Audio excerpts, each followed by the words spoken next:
Good day from the 65th Annual Cannes Film Festival. I'm Ian Roberts, and I'm presenting to you a program created by Paramax and Monde Ouest, a program entitled Cannes Echo 2012 in partnership with Screen International. In our program, we have a unique opportunity to take a look into the world of film finance. Through a series of interviews and roundtables, we gain valuable insight from the leaders of the film finance industry and how they are bridging the gap between unique storytelling and the financial resources to make them become a big screen cinematic experience. In this edition of our Cannes Echo series, we have a unique opportunity to sit down with editor Mike GOODRIDGE of Screen International. Hello and welcome to Cannes Echo 2012.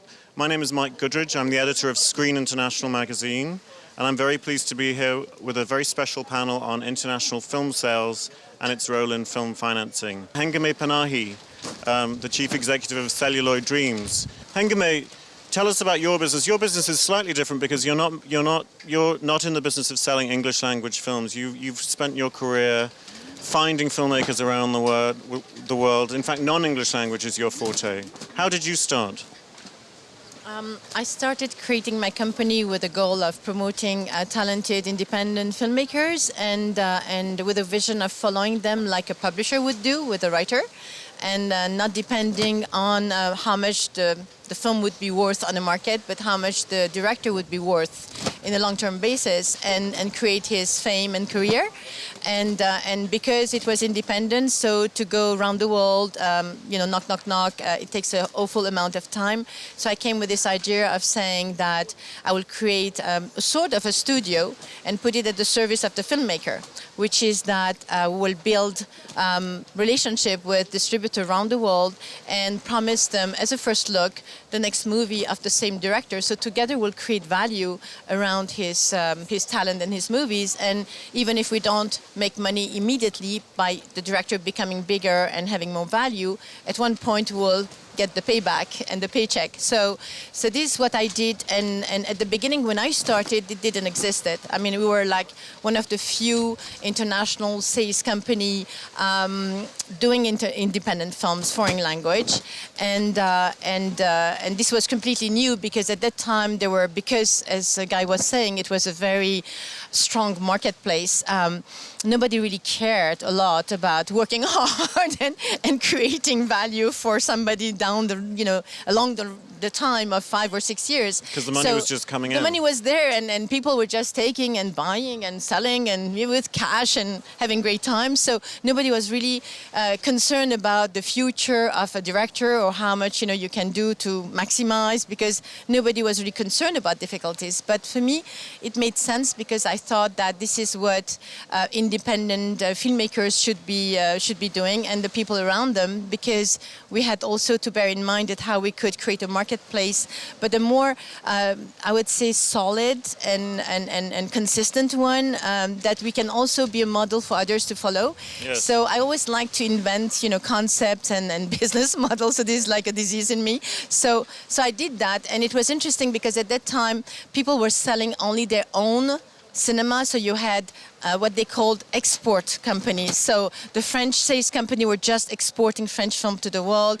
Italians the same, German the same. So there was no, as per se, an independent sales company doing import-export. Yes. So when I started, for instance, I was based in Paris, and for 4 years I didn't have any French film, and I couldn't even benefit from the French, I would say, office space, because I was not carrying French film. It was very bizarre for people. So it was already international on both ways, because I thought, if I have a Japanese director, when I sell French film to Japan, I will be differently perceived than if I'm only selling French films to Japan. So already it was a more global and international view. And what happened was that, this is now what all the sales companies are doing. I mean, the loyalty to a director has become like maybe the only way to promote its work internationally. Tell us some of the filmmakers that you've worked with over the years. For instance, Takeshi Kitano was one of our first pickup. François Ozon, was another one. We had the Dardenne brothers. We had Jacques Rivette. We have now Jacques Audiard and you had Marco Bellocchio. And the list is really long. And what is interesting is that most of the time, even Walter Salles, already in competition here, we worked with Walter Salles' first film. We had Haneke. We had Kiarostami. Kiarostami, I really did his maybe 5 or 6 first films. Then afterwards they grow, they go to other companies, and it's a fair game. Yes, no problem. yes. But most of, even the Cannes contenders today, we've been promoting them, at the beginning. You've had great success with Rust and Bone, which was the first film in competition here at the festival, the Jacques Audiard film. How would you sell something like that? Would you pre-sell that, which is quite unusual for a foreign language film? Actually, this is a very good case study because when we started with Jacques was just changed his producer. He went to Why Not Production. It was a very good production, very strong house in Paris. Yes. And so I just approached them to ask if we could handle his sales and promotion internationally. And we started with The Beat That My Heart Skipped. And for that movie, it took me 2 years to sell the world because his previous movies were not sold everywhere. So it was like he was unknown to the market. And what I'm saying that, we like to create like partnership with a distributor saying you would become the distributor of Jacques Audiard in that country. It takes a lot of time. Yeah. And Jacques really played the game. He traveled a lot and promoted the film everywhere. Then came the next movie, which was A Prophet. And then the film was much more expensive. And it was a prison movie with no cast in Arabic and Corsican and French. And on the paper, it was very scary for distributor to pre-buy. But already he was so established in one movie that everybody was willing to pre-buy, but the numbers were high. So, and we all took risk down the drain to finance at the time it was $10 million movie. And we said, okay, we just see what how the movie would be worth once Yes. finished. So we came to Cannes, and the film just flied. And in 3 days, I sold the world at the numbers we wanted to. Then came the new one, and everybody's saying, okay, this time, I don't want to lose it. I want to pre-buy it. And so he was so established already. But again, That's what you want, isn't it? That's the dream yeah, scenario. but then the script, the budget is again higher. It's almost $19 million.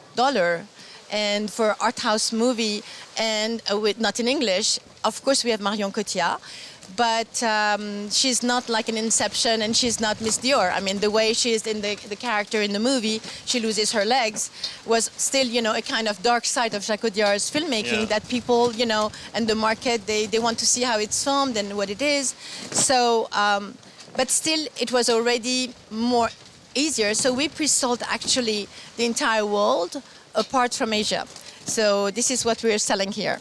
Which is an incredible achievement. So it's a great story to tell about how you can, with time and care and effort, create a market for your director, the way distributor create a market for an audience, for filmmakers afterwards on the next market. As long as the director's very good. As long as they're good, of course. But this is like bottom line. You need a good movie. It works for the foreign language films too, VOD? Actually, it's the same, but I would also add that, each time a media is created, it doesn't replace the previous one, it just sits next to it. So the market gets more segmented. So the problem is now that we are in a very concentrated and crowded marketplace. And it's very, very, very segmented, because in the time where you would do one TV deal with a good chunk of amount, today you have to do 15, with the cable and the pay and the second window. And so it's like much more work for less money. And this is the challenge, but it's just, each new media just coexists, and people have the choice of deciding where they want to see the movie and how. But, and this is it. But the problem is the transition. When DVD goes down and VOD is coming up, but not there yet. And this is like where we are in the downside of the wave. We're in a sort of no man's land. Yeah, this is the difficulty, but it hits every one of us. But again, English language, cast-driven films are always what the market wants, because these are kind of, I would say, products. I mean, they're formatted, they're easy to market, and the value is on, you know, on the page. It's not like execution dependent. I mean, you can sell DVD because they're the names, you can sell TV because the names are there. So the star are really the cast, and while with us, the star is the director. It's a piece of art, is something which taps into something very singular, very unique, and creates a piece of, you know, cinematic art. And the creator is the director. So people will follow a director because they like his filmmaking, they like his proposition. So it's much harder because it's not a concept of a movie. It doesn't go into any category.